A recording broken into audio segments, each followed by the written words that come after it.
I am stuck sitting in my truck for a minute, so I'm going to talk to you a little bit about an article that everyone on Earth has sent me in the last week. I want to thank you, everyone who sent me this article from the Wall Street Journal. About 20 or 30 people have sent this. It's about, the title of it is something along the lines of why your $3,000 sofa might be junk in a few years.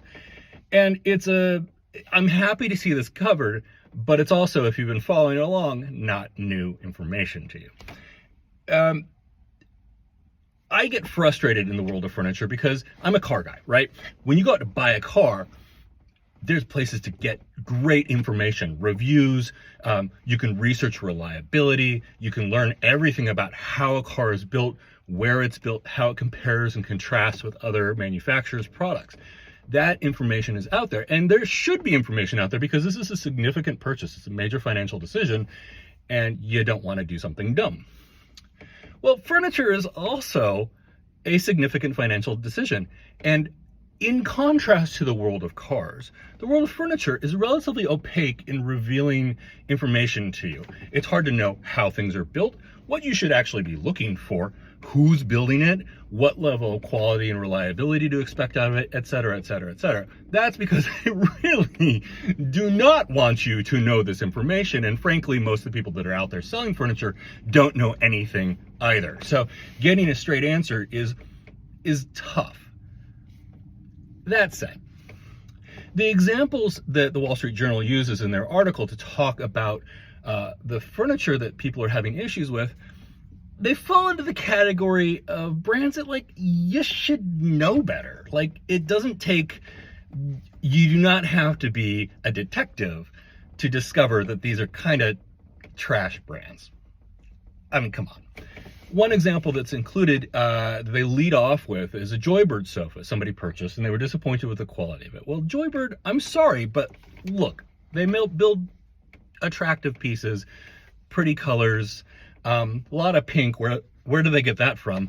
But it's disposable furniture. It has always been disposable furniture. It's always been presented as such.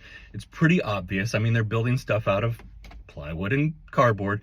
They're owned by Lazy Boy. There are no surprises here. So when you spend money on that, it shows up and it doesn't last. It's like, yeah, it didn't last. What did you expect? Another example they include is West Elm. I like West Elm. I think they do really attractive designs. But West Elm started out, first and foremost, as like kind of a down market competitor, kind of augment to Pottery Barn, going after a younger audience. It was apartment caliber furniture. It was not intended to be heirloom. But what has happened over the years is West Elm has elevated the prices. Go up, go up, go up. As their target market has aged and increased in affluence, they've decided to hold on to that market and sell pricier furniture. I mean, we have inflation and all these other things happening, but ultimately that's what's going on. The problem is, I think people have the expectation that with an elevated price point, they've gone and done something different with the construction of the furniture, and that would be an incorrect assumption to make. They're building the same stuff they've always been building. It's just as disposable as it was before. It's just an extra $1,000. So once again, the furniture's falling apart on them. It's not particularly well built. Yeah, because it was never particularly well built. You're just paying more for it these days. The third example, which did make me laugh out loud and is in the caliber of dumbest things I've read in some time, was a couple that was disappointed with the sectional that they purchased from Costco. I'm getting a little sun. Sorry about that.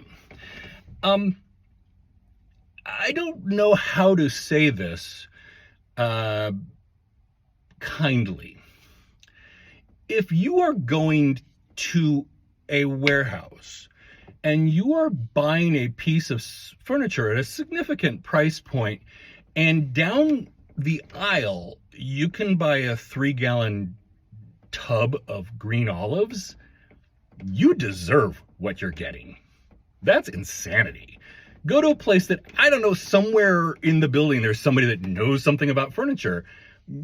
Do a little research. You're not going to find a good sofa at Costco. You're going to find a sofa to put in your kid's dorm room at Costco, not something to live on in your home. So I say this with an element of respect, because there's a place and a market position for every kind of furniture out there. And not everything is right for everyone. We're certainly not right for everyone. That's not what I'm saying. But these are people that are spending real money, like not small amounts of money, getting crap, and then kind of being upset about it. But like, do your research, ask questions, get real answers, learn what's appropriate for you, learn how furniture should be built, have some expectations.